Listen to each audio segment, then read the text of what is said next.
Flávio Dino demonstrou que não apenas é o pior ministro da Justiça da história do Brasil, ele também não entende nada de economia. Este é o Visão Libertária, sua fonte de informações descentralizadas e distribuídas. Certamente você acompanhou o início dessa história toda. Uma brasileira de 35 anos foi vítima de um ataque de xenofobia em Portugal. A mulher estava no aeroporto Francisco Sá Carneiro, na cidade do Porto, quando tudo aconteceu. Lá houve um pequeno desentendimento entre ela e outros passageiros, com a situação culminando em uma mulher portuguesa ofendendo a brasileira. Aos berros, a descontrolada senhora disse para a brasileira voltar para sua terra, dentre outras baixarias que não convém citarmos aqui. Essa situação é bizarra em vários aspectos. Xenofobia é algo errado em qualquer sentido. Porém, nesse caso específico, a brasileira sequer estava indo para Portugal. Ela estava fazendo apenas uma escala naquele aeroporto. Seu destino era a Espanha, onde atualmente vive e trabalha. Logo, a brasileira não estava migrando para Portugal,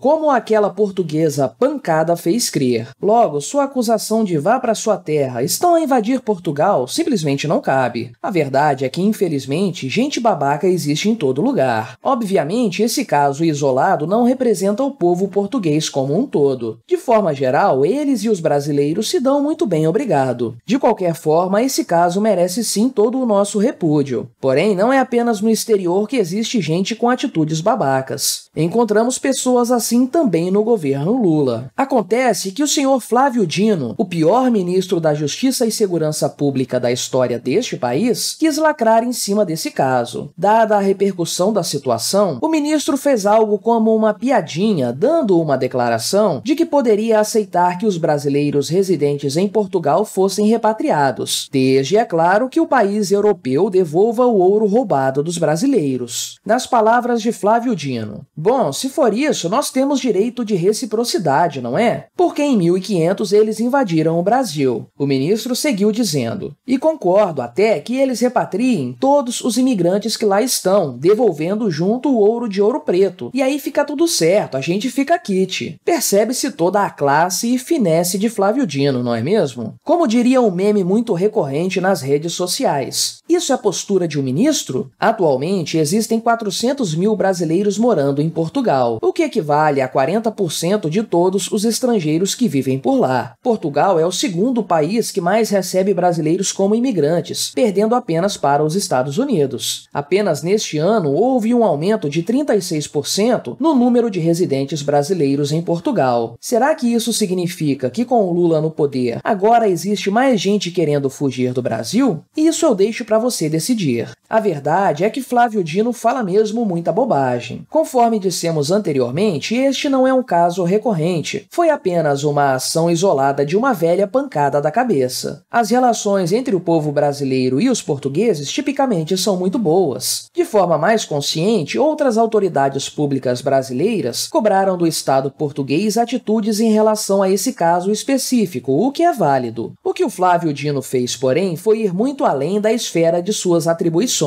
Porém, para além de seus pronunciamentos que não combinam com o que se espera de um ministro da Justiça, Flávio Dino também pecou por afirmar alguns pontos que carecem de qualquer lógica. Ora, estamos falando nesse caso de uma ação de xenofobia por parte de uma cidadã portuguesa. Já o suposto roubo do ouro brasileiro ao longo dos séculos foi uma ação do Estado português. Portanto, comparar alhos com bugalhos nesse caso é totalmente desproporcional. Mas ainda assim podemos ir além nesse debate com base na ética libertária. Em primeiro lugar, precisamos pontuar o seguinte questionamento: esse papo de que Portugal roubou o ouro do Brasil é realmente verdade? Ou, mais importante ainda, será que Portugal realmente lucrou bastante com esse suposto roubo? Afinal de contas, o senso comum, principalmente nos meios acadêmicos, aponta para a ideia de que Portugal se tornou um país rico por conta da tomada do ouro do Brasil. Estima-se que o país europeu tenha levado daqui 150 toneladas de ouro durante todo o período colonial. O mesmo se aplicaria à Espanha. A verdade, porém, é que o ouro americano causou muito mais prejuízos para os europeus no longo prazo do que faz crer aquele seu professor de história. Nós, inclusive, já tratamos desse tema aqui no canal no vídeo: O Ouro das Américas Arruinou a Europa, link na descrição. E a coisa coisa é até simples de se entender. O valor do ouro enquanto moeda se deve principalmente à sua escassez. O brutal aumento da disponibilidade desse metal na Europa quando do período colonial levou a uma redução do seu valor. E como ouro e prata eram usados como moeda corrente naquele período, o que os europeus viram no fim das contas foi um aumento generalizado de preços, ou seja, uma inflação que nunca havia sido percebida no continente até então. Muitos, inclusive, colocam na conta dessa inflação a queda de Portugal e Espanha enquanto potências europeias nos séculos seguintes. Porém, o ponto libertário não se restringe à lucratividade ou não de determinada ação, mas sim ao seu fundamento ético. Eis então a grande pergunta a ser levantada pela ética libertária. A quem pertence o ouro no fim das contas? No Brasil, existe uma ideia estatal completamente estúpida de que os recursos minerais pertencem ao povo brasileiro, ou seja, ao Estado. Hoje em dia, isso se relaciona bastante à ideia da exploração do petróleo. Contudo, isso se aplica a qualquer tipo de mineral que exista no solo brasileiro. É o que diz a nossa Constituição Federal em seu artigo 20, inciso 9.